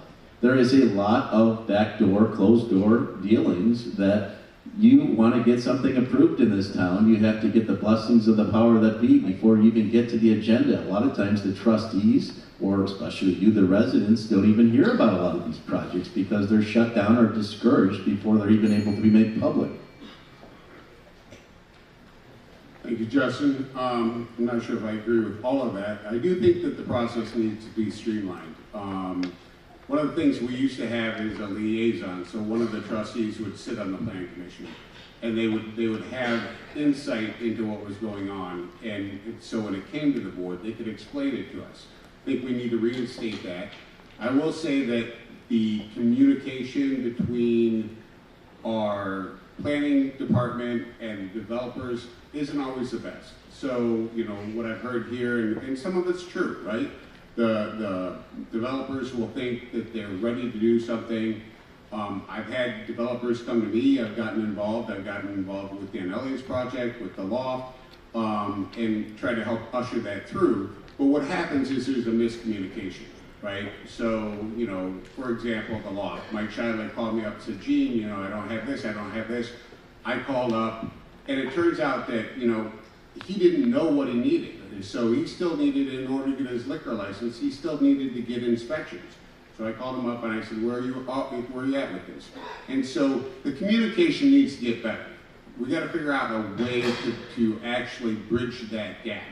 But as far as the process is the process. I stand by it. We have high standards. As far as people can't afford to live in Frankfort, well, I can't afford to live in Hinsdale. So, it is what it is. My daughter can't afford to live in Frankfort, but I'm not going to lower the standards because of that, right? I'll help her move to Frankfort. I'll find a way.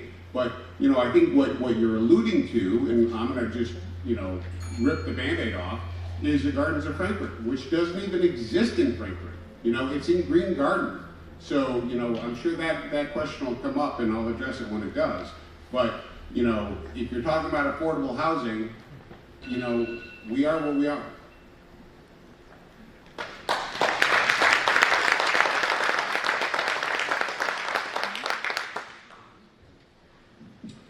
All right, Mike, kind of the last business question here, and then we're gonna so we have 3 more questions and we'll be wrapping this up. And again, we're getting these questions from the public, so don't shoot the messenger, but we want to lay it out there. Yahoo. I like your attitude, Mike. A few businesses have asked about the benefits that a few restaurants receive that are on Kansas Street, and when they ask for similar options to expand or differentiate to help their business, they feel slighted when told no, feeling like there's 2 sets of standards. Is there a way the village can take a more equitable approach to the needs of the business community? Okay, well, it wasn't as bad as I thought it was. So, obviously 5 years ago was the start of COVID, and at that time, couldn't have indoor dining, all the things we couldn't have, we know what those were.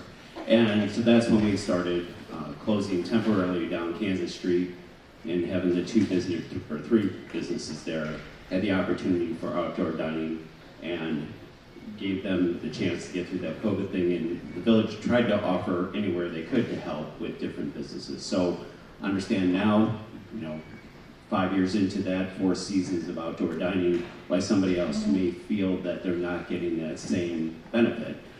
And I guess I don't know off the top who those 2 businesses are, but I would like to learn more about it so I could make a more informed response to the question. I don't really want that right now, but I think we would have a responsibility to look at what we can do for any business in the community to help them to expand, if it makes sense, into their parking lot or whatever it may be. we're not focused on downtown. I mentioned before that we need to look outside of that for those things. And as a trustee, I would want to learn more about that so we can see what we can do to help.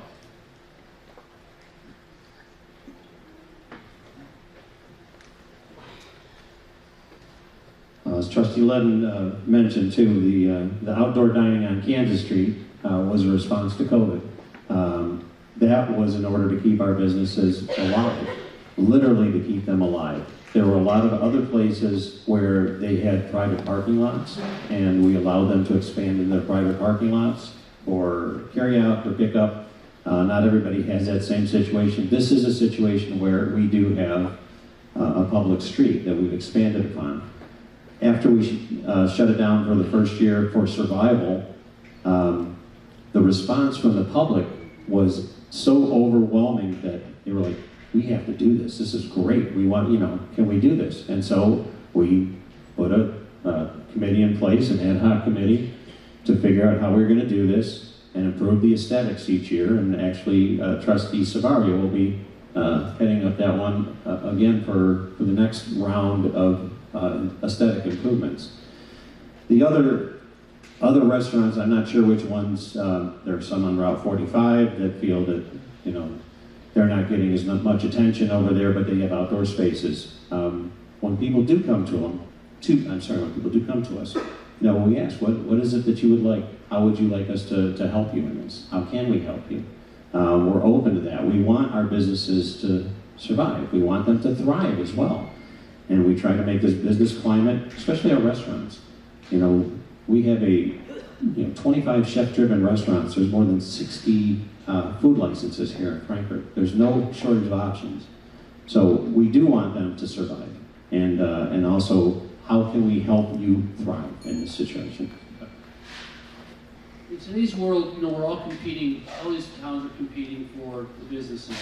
They really are. And every business that comes forward, you have to measure the strength of that business and how it's adding to your village and how it's going to make a difference and what does it all bring. And there's an economic trade-off there. You have to determine it. Is the value of what you're trying to incentivize them with worth them coming to town? Mariano's required quite a bit of incentive money. There was some infrastructure we had to build out for them in order to accommodate that value proposition. When we did Francesca's in downtown Frankfort, that was a hole in the ground for literally 5 years. If you remember, Klaus's burned down and there was no developer. We found a developer, and we were fortunate that he was willing to build it on that site, but it took incentive money. And then the building next to that, which used to be the old Saintmeister building, that was a hole in the landscape for downtown Frankfort. And we cut a deal there to incentivize the developer to get the Fat Roses building built and fill in the streetscape. So development comes with a trade-off. The better the quality of the development, the more you want to try to incentivize. But you have to. This is a South Suburb. We're not Naperville. If you go to Naperville, you have to pay them. You have to pay them like $75,000 up front just to have a conversation as a parking impact fee. So we're not there. It's like priming a pump. The more you get your downtown built out, the more you get your town built out, the less you have to incentivize because people want to be here. And we're getting close, so close. But the development dollars that are coming our way and we're not capturing because we can't find a creative solution to making that happen is another reason why I'm running for office. Thank you, Todd. When it comes to economic development incentives, I think Todd summed it up very well. I don't have much more to say on that regard.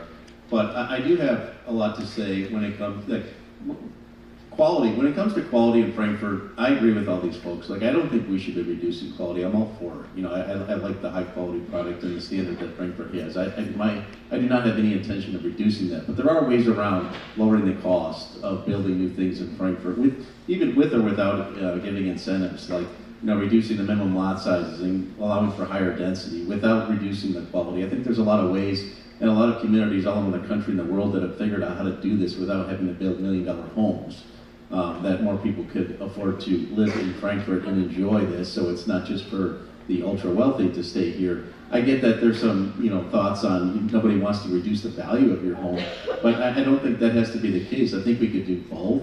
I think we could get more creative in how to do that. When it comes to working with our both companies and other folks, I think we could do a better job communicating and getting them more involved. I think losing the Children's Museum was a huge mistake. I think, the fact that they left and New Lenox was able to grab them and the trustees found out after the fact, there was 40,000 visitors a year that were coming to Frankfort for that. A lot of businesses depend on those visitors coming to the Frankfort Children's Museum.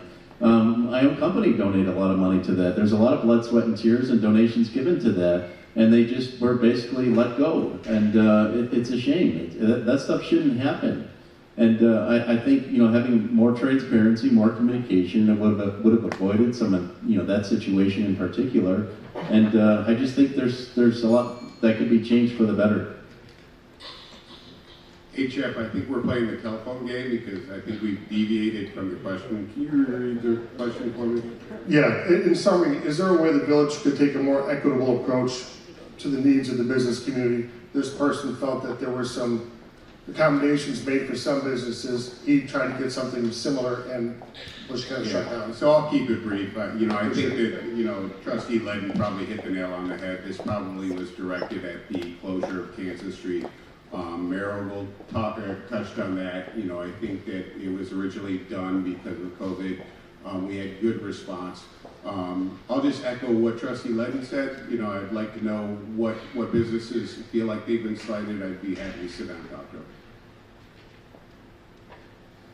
Don't want to sound like a broken record, but I have to say when the votes came up for closing Kansas Street again, I was on the fence, but the amount of residents that contacted, that supported, that really wanted that way, they enjoyed the downtown like that, I did end up voting for it.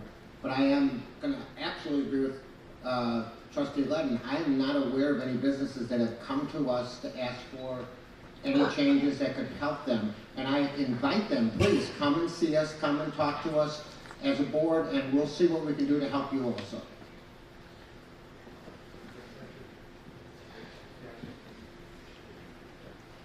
I believe we're going back to Keith. Is that right? Last two questions. Keith, what do you believe is the most crucial need for our village right now? Additionally, if you had the power to change just one thing, what would that be?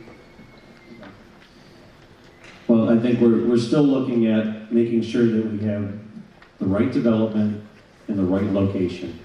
And our focus, a few years ago, we went out and created a comprehensive plan. It is an award-winning plan, Daniel Burnham award-winning plan. It was your Frankfort, your future through the year 2040.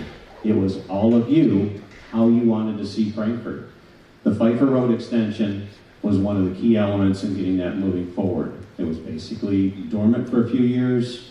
Myself and the village board, the trustees, we put that into place to move it, to spur the development. There is a concept and a plan for that whole area. And actually, we suggested to Mr. Ozinga that that would be an appropriate place for his hotel. And that was, that was shot down immediately. But that area is our area for development. We've looked at some industrial areas because we have I-57, that corridor. We've explored that. The projects that came forward were not of the quality that any of the trustees or the board members, and it went through committees, and it just didn't come back. So our focus, and we do have people that we're talking to already, is for that, what's called the Route 30 corridor, and that's between the Marianos and Pfeiffer Road. That's my main focus, as well as we'll be done fixing the roads at the end of this year. Our roads were far behind the maintenance curve. That was one of the things everybody was telling me as we're going, was to fix my roads. So $6 million invested, and we will have those roads brought up where every road is at good or better in the village of Frankfort at the end of this year. I think I'm generally an impatient person by nature. Like as I said, I served on the village board for 14 years. I worked very, very hard to bring the community up to the level that it's at today. And being off the board has been very frustrating for me because when we talk about our community, I do not want to wait. I want our park systems to be top shelf. I want the kind of retailers we want to be top shelf. I want our downtown to be top shelf. I want every inch of this place to be top shelf. And I want to get it done. My kids are out of this. My kids have grown up and moved away. They're not in this community any longer. But I believe in the families in this place. I believe in the citizens. I know you all want more, and you have to have the leadership that gets it done. It's always, oh, well, we'll get it done next year, or the year after that, or the year after that, you know. I'm not getting any younger, so I want to see the community finished off, and I want to see it for the benefit of everybody here. Chip, so we don't put a telephone again, can you please repeat? What do you believe is the most crucial need for our village right now? And if you had the power to change one thing, what would it be? As goes the leadership, so goes, you know, the rest. I think we need to change the leadership. I think we need to change the leadership, not just in one position, but in a lot of positions. I think there's an opportunity to do a lot more good things, and I'm willing to step into that role if I'm blessed and if you choose to you know. I think our economic development efforts need to be totally overhauled. I think we're totally missing the mark on it. I think our standards on, you know, a lot of our communications and transparency with the residents need to be fixed. So there's a lot to work on. Yeah, that's about all I have. Thanks, Justin. I guess we're living in two different towns, because when I look at Frankfort, I look at a town that's moving in the right direction. If you look at downtown Frankfort, what we've seen in the last 2 years, I mean, I'm proud of it, right? If you're asking me what we need to focus on, you know, I want to make sure that we're paving our roads, we're replacing our water mains. Yeah, do we want to, you know, attract development? Yes, but we don't want to sacrifice the standards that we're used to. That's all I have. I agree with Trustee Savari. I think we're on the right track. I think we're moving.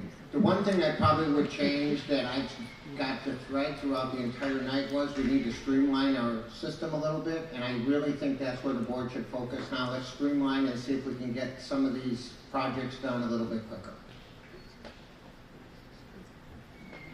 I think the most crucial need for Frankfort is to re-elect me. You know, there's things, you know, you define things as wants and needs. And through work, we went through this program one time, we were breaking those things down into those two categories. And when I think of Frankfort, and I think the most crucial need is not what we need right now, it's what we want this village to be 20 years from now, 40 years, 60 years from now. Every informed decision we make should be about the future. We're in a very special place. We're lucky to live here. We're fortunate to be neighbors. We're all proud to have raised our families here.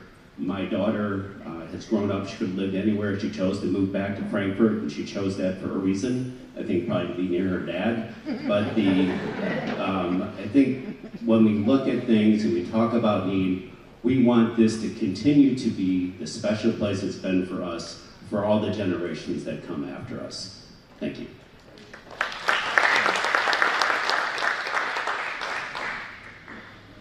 I think we'll go back up to the front. This is Todd, right? Todd, right? Okay. Okay, so get a little feisty towards the end of the night here. All right, and here's our last question of the evening. And before we do that, I want to thank all of you for coming out here.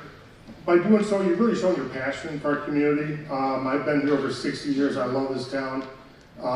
But we need people to be active and involved. And by being here, you're showing that. So how about applause for yourselves for being here tonight? Oh, wait a minute, I just got a text from Dean. Free drinks on the house after. Thank you, Dean.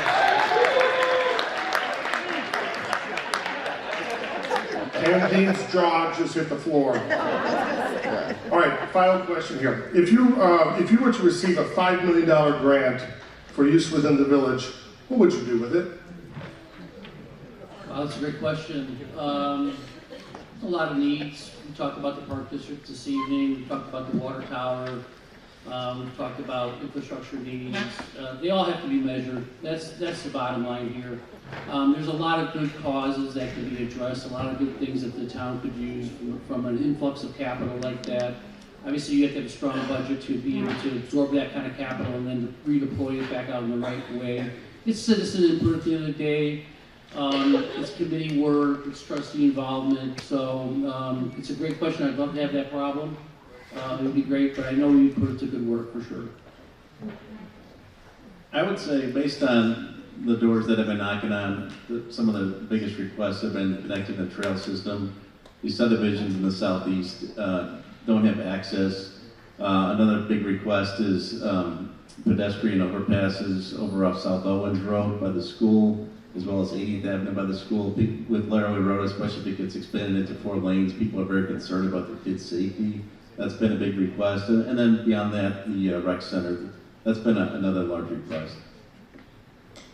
Thank you, Justin. I think the trail is definitely something we should look at. We've actually budgeted $2 million for the trail, but we also have feelers out there to try to get grants. So if the grants don't come through, we've got the money set aside. I don't know that the overpass is like a great idea. At least it's not in the near term, because like you said, they're expanding Laramie and we couldn't do it now. So that would be somewhere down the road, and then it's like, where do you stop? Because we have a lot of schools out there. I know we put in overpasses over each road that has a school. So, but definitely the trail is a great idea. I'd also like to revitalize Kansas Street. Not necessarily close it, but do something to really improve the streetscape. But that's where I'm at. Thanks, Gene. I totally agree. I think the trail completion, getting more trails done. I came from the southeast part of town down by Lakeview Estates, and they are kind of disconnected from the rest of the village. To see those trails done, I think, would be a big improvement. Also think we could use some of that grant money for infrastructure. And I guess we need to, and we should, put more money towards our economic development to get those stores filled. And if we could do some incentives with that kind of grant without costing the taxpayers money, I think that would be a key way to go. So this past year, we had the completion of the extension of Pfeiffer Road, which opened up the village to the north. We gave people the trail to get to the Old Plain Trail and come downtown. We have in the budget for this year to do an expansion to the south to create the trails to make it more walkable and accessible that way. So if we were to find $5 million were to fall into our laps, I think our greatest need that we've talked about a lot would be to do something with the Park District. It would be almost sinful to have such a gift come without addressing something that's been around for decades. I think this goes back to Keith, right? Keith, you get to answer this one as well. What do you do with $5 million, Keith? $5 million? Okay. Well, we don't have the Gazinga problem where they get all that money, so. But a $5 million grant, we have a capital plan that has been laid out for picking up, repairing roads, repairing water mains. We still have a lot of money that needs to be invested into our water mains at this point. But we've also talked as a board about facade improvements. The Butera Plaza that we're at, which is privately owned, and we've met with them and we're trying to make those improvements, bring that plaza up to the standard here. The bike path, that's connection in there, and other connections in the paths I think are very important, and to revisit that master plan for it and update it and make those things. And I think one of the other areas, a public-private assistance with the Park District, possibly on this project that they were doing. And again, Senator Hastings has been great about bringing money to the Park District from the state. And the final thing was, and make sure that we get the water tower done. All right, well, that's our last question for the evening. You were all invited to hang around and have a drink. Are most of you hanging around for 2 minutes if people want to talk to you a little bit? So I encourage you to do that. We're in the final wrap-up though, right? Oh, that's right, you got a couple minutes. Thank you, Justin. So we've got our 2-minute wrap-up.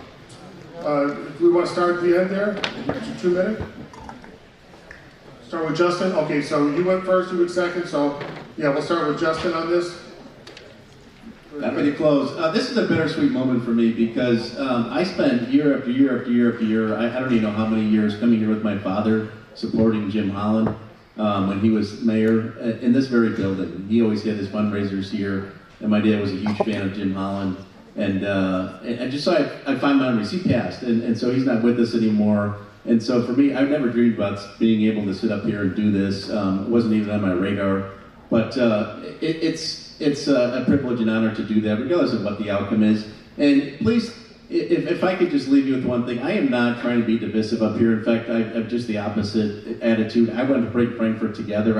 I don't, and hopefully that's not going to make a cross, but when you are trying to run for office, unfortunately, good or bad, you need to point out what's broken. And so please don't take that as like I'm trying to cause trouble or anything like that. I just want some things to get fixed. So how do you fix it if you don't talk about it?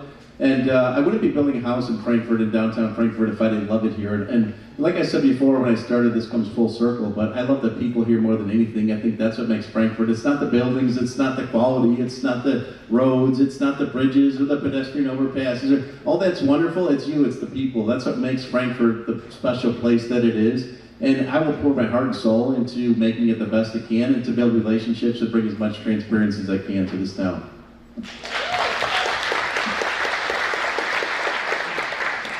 That's one place we agree, Justin. I think it's about people. I can't tell you how humbled I am to see how many people came out tonight. I mean, it just shows how you care. One thing about me, I'm just a straightforward guy. I'm not a politician. I'm always going to tell you how I feel. And I hope you vote for me on April 1st. And if you don't vote for me, get out and vote. Early voting is March 17th. Just remember that. Thank you. I actually have a couple of requests in my final 2 minutes. I'd like to see if we can spend the last 3 weeks of our campaign with positive tones. The attacks, the negative posts on social media are detrimental to all the candidates, but also really shines a bad light on the village of Frankfort that we all love and chose to live here. Every candidate up here has positive ideas and traits to offer the village. So if we can focus on those things, we can end this campaign on a positive note. Other request is, obviously I would love to have your support come election time, but also like Gene said, it's more important, let's get out and vote.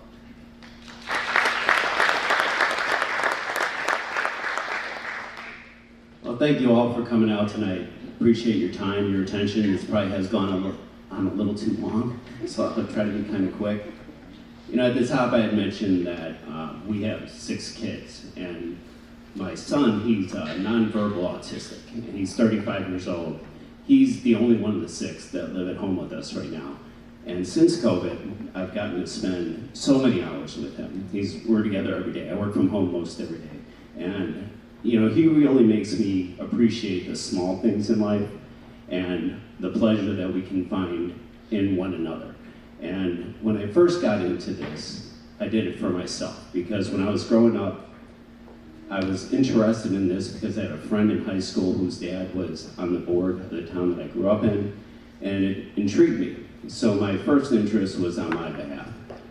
When I decided to run again, I'm doing this for you. It may not feel like it for you, but I'm somebody I don't have an agenda on anything. I'm busy in other parts of my life. I don't have a dog in the fight on a lot of this stuff. So I just try to look at everything from the perspective of a resident and trying to do the things that would be best for each of us. I know it's not all the same for each of us, but I try to make the best decisions that I can with the information that I have. I'm grateful for the opportunity to have been on the village board. I'm grateful for the opportunity to be here tonight. I'm thankful that I've gotten to meet so many of you, and I hope to see you in the future. And if I'm not in this role, you'll see me around a lot either way. But thank you for your attention this evening. It's been a pleasure.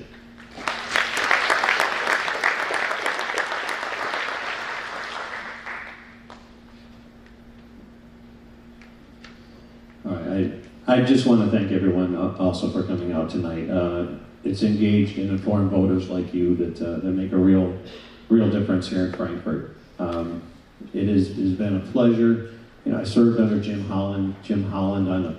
Even though this is a part-time job, as it's defined, worked this full-time. And I work this job, it's a 60-hour-a-week commitment. It really is. And we do it because we love this community. And it shows. Frankfort didn't get to where it's at by working it part-time. And it requires this full-time effort to do it. And everyone's dedication and the commitment from our residents as well. I hope that everyone will come out and vote. I would like to continue to serve this community that I've been so passionate. I've spent 20 years in service to Frankfort, starting from an HOA.